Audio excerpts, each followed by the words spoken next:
good morning शुभ नवमी बेश कয়েকদিন পরে ক্লাসে আসলাম আপকামিং ডব্লিউবিবি কনস্টেবল যেখানে 10 নম্বর ইংলিশ থাকবে এবং upcoming WB SSC group C যেখানে 15 নম্বর ইংলিশ থাকবে মূলত এই দুটো এক্সামের দিকে তাকিয়েই আজকের ক্লাসটা চলো মক টেস্টের প্রথম কোশ্চেন কি বলেছে পেরিলাস পেরিলাস শব্দটির অর্থ হচ্ছে বিপদজনক যেটাকে তোমরা হ্যাজার্ডাস বা ডেঞ্জারাস বলতে পারো অবশ্যই অ্যাডজেক্টিভ ফর্মে তো এর অ্যান্টোনিম জানতে চেয়েছে তো বিপদজনক যদি পেরিলাস হয় এর অ্যান্টোনিম কি হবে নিরাপদ তাহলে আমার প্রথম কোশ্চেনের आंसर হবে সেফ সেফ মানে কি নিরাপদ অ্যাক্টিভ মানে সক্রিয় ডেঞ্জার মানে প্রত্যেকেই জানো এবং লেজি মানে অলস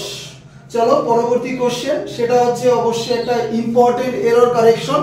যে কোনো এক্সামের জন্য এটা ইম্পর্টেন্ট কি বলেছে mister Dev who live in Delhi has come to our house no error চারটে পার্ট আছে দেখো has come প্রেজেন্ট পারফেক্ট টেন্সে আছে তাহলে এই পার্টটা কি হওয়া উচিত দেখো এখানে তুমি যেভাবেই ধরো ভুল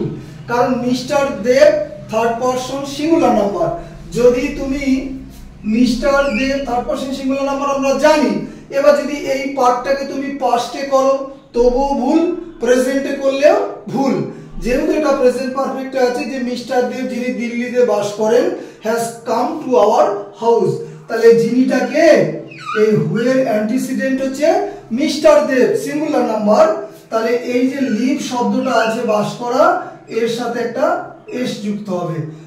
কারণ মিস্টার দেব থার্ড পারসন সিঙ্গুলার নাম্বার তাহলে রিলেটিভ প্রোনাউনের অ্যান্টিসিডেন্টকে দেখে তুমি ভার্বের স্ট্রাকচার করবে কারণ এই যে হু লিভস ইন দিল্লি এটা একটা ক্লজ এটা তুমি বাদ দিয়ে দাও mister Dev has come to our house ঠিক আছে নেক্সট একটা আবার একটা vocabulary spelling test wrongly spelled word ঠিক আছে ভুল বানানটা তোমাকে খুঁজতে হবে committee tuition grammar nuisance nuisance মানে কি উপদ্রব বা বিশৃঙ্খলা গ্রামার পরিচিত শব্দ বহু ক্যান্ডিডেট এখনো ভুল করে GRAMMER বলে দেয় টিউশন আর কমিটি কমিটি বানান দেখো তিনটে লেটার ডাবল আছে MTRE এই বানানটা সঠিক আছে ভুল বানানটা হচ্ছে টিউশন TUITION হবে তাহলে এখানে একটা আই হবে ঠিক আছে TUITION বাদ বাকি দুটো বা তিনটে ঠিক আছে নেক্সট আবার একটা ইম্পর্টেন্ট শূন্যস্থান অবশ্যই ফ্রেজাল ভার্বের দিকে তাকিয়ে কারণ ফ্রেজাল ভার্ব একটা ইম্পর্টেন্ট গ্রামারের মধ্যে পড়ে কারণ মাধ্যমিক থেকে প্রত্যেকেই মাধ্যমিক ক্লাসে পড়েছি তিনটে শূন্যস্থান থাকে যাই হোক কি বলেছে the police ran dash the thief police চোরটিকে কি করেছিল বা তোমরা বুঝে নেবে নিশ্চয়ই তাড়া করেছিল তাহলে এই রান বা র্যান পাস্ট টেন্সে এটার সাথে আসবে আফটার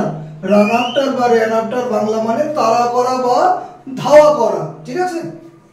নেক্সট এবার একটা প্রপার অ্যাপ্রোপ্রিয়েট প্রিপোজিশনের উপর শূন্যস্থান কারণ এর আগের ক্লাসগুলোতে আমি বলেছি যে অ্যাপ্রোপ্রিয়েট প্রিপোজিশন এর উপর যে শূন্যস্থান দেবে সেটা কিন্তু 5 থেকে 6টাও দিতে পারে কনস্টেবলে এবং তোমার গ্রুপ সিতে অবশ্যই 5-6টা দেবে কারণ অন্যান্য এক্সামও কিন্তু এটা একটা মেজর পার্ট এবং ফুল নম্বরটা তোমরা নিয়ে আসতে পারবে কি বলেছে দেখো রোহান ইজ